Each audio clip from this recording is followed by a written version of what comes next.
मुझे पहली बार चंबल मैया के तट पर और मेतवास के इस स्थान में जितना अच्छा लग रहा है आज, मैं वास्तव में बता रहा हूं, इतना अच्छा कभी नहीं लगा। यहाँ की जो खूबसूरती में बैठे बैठे चारों तरफ देख रहा था, तो इधर चंबल मैया कल कल कहकर बह रही हैं, सामने भव्य सुंदर मंदिर बन गया, इधर भावी योजना में जो भी बगीचे का निर्माण वो प्रस्तावित है, इधर नमो वन करके बना दिया गया है। आने वाला कल नागदा के लिए जो श्रेष्ठ स्थान है, जहां पर कोई पति पत्नी ये सोचे कि चलो बच्चों के साथ चलते हैं, थोड़ा घूम कर आएंगे, बच्चों को घुमा कर लाएंगे, परिजनों को लेकर घूम कर आएंगे, या आपके घर में कोई मेहमान आएगा तो चलो चंबल तट पर घूम कर आते हैं, तो एक नागदा का श्रेष्ठ स्थान मेतवास का ये चंबल तट होगा। ये बात मैंने जोर देकर इसलिए कही है, पार्षद जी भी सोचते होंगे ऐसा ही जैसा मैं सोच रहा हूं, मंच पर जितने लोग सब बैठे हुए हैं हम सब भी ऐसा ही सोचते होंगे। इस स्थान को सुंदर बनाने में और क्या क्या किया जा सकता है, यदि हम सब लोग इस बात को चिंता कर लें। इतने क्षेत्र की नगरपालिका भी चिंता कर ले, पूरा तट तो नगरपालिका का नहीं हो सकता है ना, लेकिन ये जो बेतवास का आबादी क्षेत्र है इस पर नगरपालिका चिंता कर ले, आप और हम सब लोग चिंता कर ले, तो नागदा का सबसे अच्छा स्थान ये बन सकता है। क्योंकि कोरोना काल में उधर बच्चों ने एक बगीचा और बना दिया था, बना हुआ है ना, तो जितनी जगह यहाँ मुझे दिख रही इतनी जगह कहीं भी नहीं है। और आज आप सब लोगों की इच्छा से मैं जो मेरे मन में एक कल्पना होती थी, माननीय स्थानीय शासन मंत्री जी के प्रेरणा हमेशा मन में एक विषय को लेकर उद्वेलित करती थी। इंदौर में एक बहुत बड़ी पहाड़ी पर पितृ पर्वत के नाम से पौधा लगाने का क्रम प्रारंभ किया। आज वहां पर भगवान हनुमान जी की बड़ी प्रतिमा विराजमान है, वहां पर लोगों की श्रद्धा है, और पितृ पर्वत के रूप में हजारों नहीं लाखों पौधे वहां पर लग चुके हैं। किसी ने अपने पिता की स्मृति में लगाया है, किसी ने माँ की स्मृति में लगाया है, किसी ने दादा दादी की स्मृति में लगाया है, किसी ने अपने भाई बहन की स्मृति में लगाया है, किसी ने बच्चे के जन्म दिवस पर लगाया है, किसी ने शादी की वर्षगांठ पर लगाया है। क्या ऐसा स्थान नागदा में भी हो सकता है? ये भावना माननीय कैलाश जी को देखकर हर बार उद्वेलित करती थी मन को कि क्या नागदा में भी ऐसा स्थान हो सकता है। आज मुझे ऐसा लगता है, ये मेरा मत है, अगर आप सब लोग भी सहमत हैं, मंच के लोग भी सहमत हैं, कि नागदा में ऐसा स्थान कौन सा हो। मुझे लगता है आज ऐसे स्थान की खोज हो गई है ना। आज यहाँ पर ये कार्यक्रम इतने शुभ मुहूर्त पर हो रहा है, माँ दुर्गा नवरात्रि के पावन अवसर पर, कि आज उस जमीन की खोज हो गई है जिलाध्यक्ष जी। बिल्कुल 85 और इस पूरे चंबल तट पर इधर भी और इधर भी हम प्रशासन से इस पूरे शासकीय तट को खाली करवाकर और यहाँ पर पौधारोपण करने का काम करेंगे, ऐसा मेरा संकल्प है।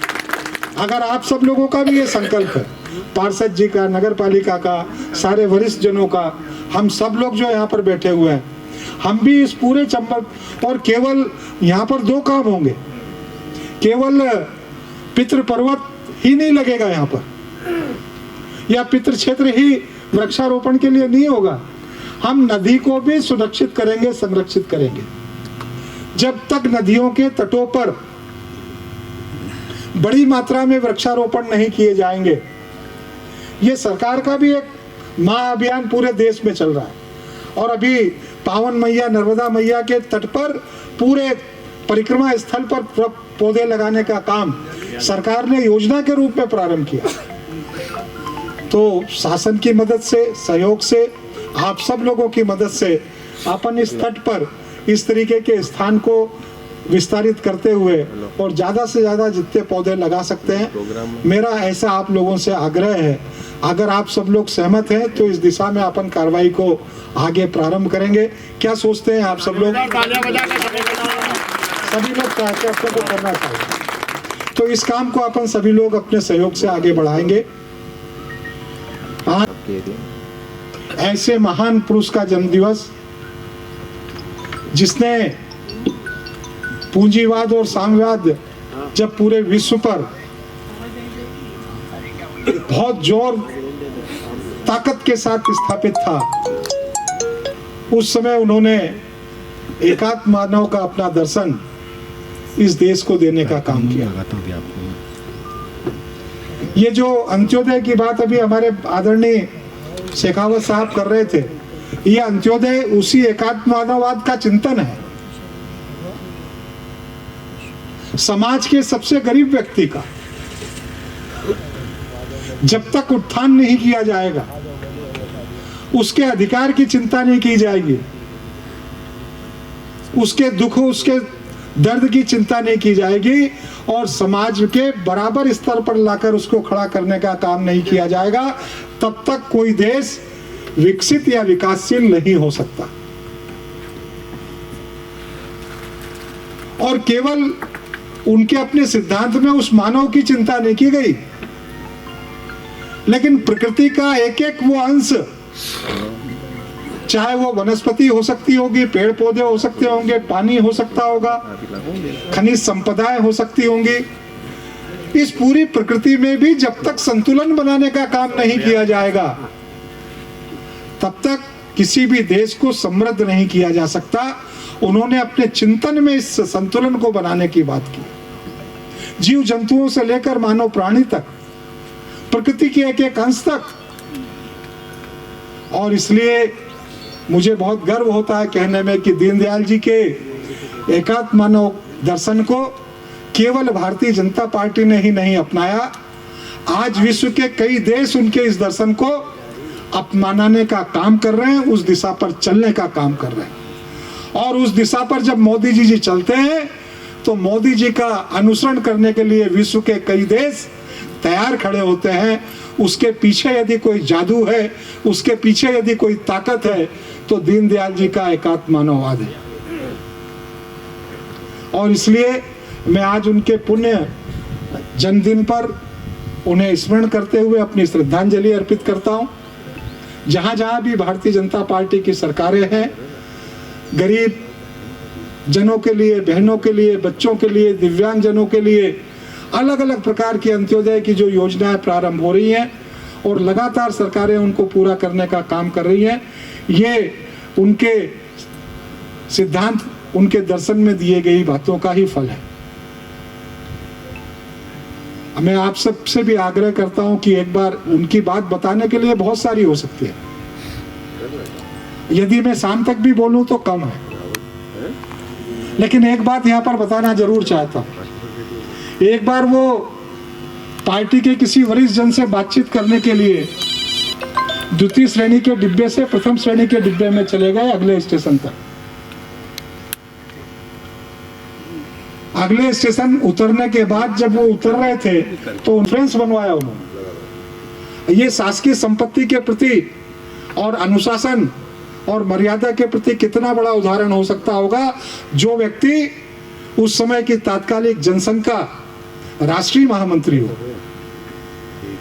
ये भारतीय जनता पार्टी जनसंघ के सिद्धांत रहे हैं।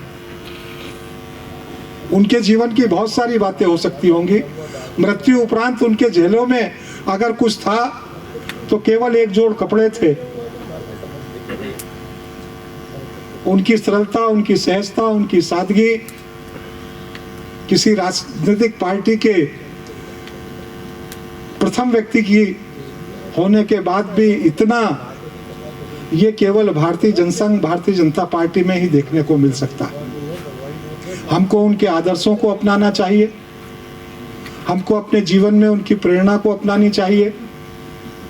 आज हम हर बूथ पर उनके जन्म दिवस को मनाएंगे। मेरा सब कार्यकर्ताओं से आग्रह है कि उनके जीवन की 2-3-4 घटनाओं को अध्ययन करके जरूर जाएं और वहां कार्यकर्ताओं को बताने का काम करें। आज सेवा पखवाड़े के अंतर्गत आप सब लोगों ने नमो वन के रूप में वृक्षारोपण किया है। बहुत अच्छा वृक्षारोपण किया, बहुत अच्छे पेड़ हैं, बहुत अच्छी व्यवस्था के साथ किया। हमारा ये सेवा पखवाड़ा और 2 तारीख तक चलने वाला है। 2 तारीख तक लगातार, 2 अक्टूबर को महात्मा गांधी जी का जन्म दिवस है। तब तक हम लगातार सतत सेवा पखवाड़े के रूप में कई कार्यक्रम नगर में कर चुके हैं। नियमित रूप से स्वच्छता का कार्यक्रम भी नगर पालिका के माध्यम से चल रहा है। हम अपने इन सेवा कार्यों को और अधिक ताकत के साथ, ऊर्जा और सक्रियता के साथ मनाने का काम करेंगे। और माननीय प्रधानमंत्री जी का जो अपना संकल्प है कि हम उनका जन्मदिन सेवा पखवाड़े के रूप में मनाएं, उस संकल्प में अपनी सहभागिता को पूर्ण रूप से सिद्ध करने का काम करेंगे। मैं नगर पालिका के अध्यक्ष जी को भी बहुत सारा धन्यवाद करता हूँ, सीएमओ साहब को भी धन्यवाद करता हूँ, नगर पालिका की पूरी टीम को भी करता हूँ। आपने इस सेवा पखवाड़े में कई कार्यक्रम बहुत अच्छे किए। कल का तो मुझे लगता है कि स्वास्थ्य परीक्षण शिविर जो था, ऐतिहासिक कार्यक्रम था, अद्भुत कार्यक्रम था। और जब कलेक्टर साहब नागदा कल आए और मैंने उनको सर्किट हाउस पर बताया कि नगर पालिका के तत्वाधान में बहुत अच्छा कार्यक्रम आज संपन्न हो जा रहा है, वो खुद भी उज्ज्वलित हुए। मुझे नहीं पता था कि सीएमओ साहब और एसडीएम और तहसीलदार उनको लेने के लिए, आग्रह करने के लिए बाहर उपस्थित है, मुझे नहीं पता था। पर मैंने उस कार्यक्रम का जिक्र उनके सामने, मैं भी उस कार्यक्रम से बहुत प्रभावित हुआ, क्योंकि थोड़ी देर पहले ही मैं उस कार्यक्रम से लौट कर आया था, होकर आया था। आज स्वच्छता का भी पखवाड़ा आपने बस स्टैंड पर बहुत अच्छा किया। नगर ने रक्तदान शिविर का कार्यक्रम भी बहुत अच्छा किया। मैं भारतीय जनता पार्टी के दोनों मंडल के अध्यक्ष जी को, स्वास्थ्य विभाग की टीम को, सभी कर्मचारियों को रक्तदान के लिए भी खूब धन्यवाद करता हूँ। और मुझे विश्वास है कि 2 तारीख तक ये जो हमारे सारे कार्यक्रम चल रहे, मेरा जिला अध्यक्ष जी का ध्यान और आकर्षित करना चाहता हूँ कि जिले भर में मुझे लगता है कि दिव्यांगजनों को किट समर्पण, भेंट करना, उनके प्रमाण पत्र बनना, उनकी छोटा यूडीआईडी कार्ड बनना, ये मुझे लगता है नागदा के कार्यक्रमों में संपन्न हुआ। वो जिला स्तर पे करना होगा। लेकिन नागदा चूंकि हमारा जिले का सबसे बड़ा स्थल है, और नागदा के कार्यक्रम में सब कार्यकर्ताओं ने मिलकर, विभाग ने मिलकर बहुत अच्छे से उस कार्यक्रम को संपन्न किया। मैं सब कार्यकर्ताओं को भी धन्यवाद करता हूँ, आप सबको भी धन्यवाद करता हूँ। और हम 2 तारीख तक इस पूरे पखवाड़े में लगेंगे। 2 तारीख के बाद के भी कुछ महत्वपूर्ण कार्यक्रम हैं, वो संगठन के लोग आप लोगों से चर्चा करेंगे, उनको भी तैयारी के साथ। स्वदेशी, उस कार्यक्रम का मूल मंत्र भी स्वदेशी है, मैं उस पर ज्यादा लंबा नहीं जा रहा हूं। और दूसरा महत्वपूर्ण विषय, आप सब लोग टीवी देखते होंगे, हमेशा कहने में आता था जीएसटी कम करने के माध्यम से देश के यशस्वी प्रधानमंत्री जी ने गरीब और मध्यम वर्गीय लोगों को साइकिल और मोटरसाइकिल खरीदने से लेकर कार खरीदने तक जो उन्होंने 3 अलग अलग क्षेत्र क्राइटेरिया निर्धारित किए हैं, और उस क्राइटेरिया में खाद्यान्न चीज़ें हो सकती होंगी, गरीब जनों के उपयोग की चीज़ें हो सकती होंगी, पंखे से लेकर कूलर तक हो सकते होंगे, कपड़े धोने की मशीन से लेकर मोटरसाइकिल कम हार्स पावर वाली, लखपति के होके बैठे वाली नहीं, कार भी 1200 हार्स पावर वाली। तो 1200 मैंने गलत बोल दिया, ठीक है ना, उसको ठीक कर लेंगे। मतलब कितने उसकी होती है मोटरसाइकिल? 125 सीसी की। तो यदि आपने 125 सीसी की खरीदेंगे तो आपको जीएसटी में छूट मिलेगी, लेकिन आप तो 1500 सीसी की खरीदोगे तो फिर वो करोड़पति के भाव में भी मिलेगी। इसलिए गरीब का बेटा भी मोटरसाइकिल खरीद सके, गरीब का बेटा भी कार खरीद सके। अगर आप 1200 सीसी की कार खरीदोगे तो उसमें भी आपको लाभ मिलेगा। आप सारी सुविधाएं के सामान मकान बनाने से लेकर जीवन उपयोगी तक एक सामान्य वर्ग के व्यक्ति को हजारों रुपए वर्ष भर में बचाने का काम अगर किसी ने करके दिया है तो वो माननीय नरेंद्र मोदी जी ने दिया। और इसलिए ये केवल नवरात्रि उत्सव नहीं हो रहा, ये केवल दशहरा उत्सव नहीं होगा, केवल दीपावली उत्सव नहीं होगा ओम जी। अब की बार जीएसटी बचत उत्सव भी मोदी जी ने पूरे देश को समर्पित किया है। और इस कार्यक्रम को भी हम सब लोग जनता के बीच में जाकर और उत्साह के साथ मनाने का काम करेंगे, ऐसा आग्रह करते हुए अपनी बात को समाप्त करता हूँ। नमस्कार।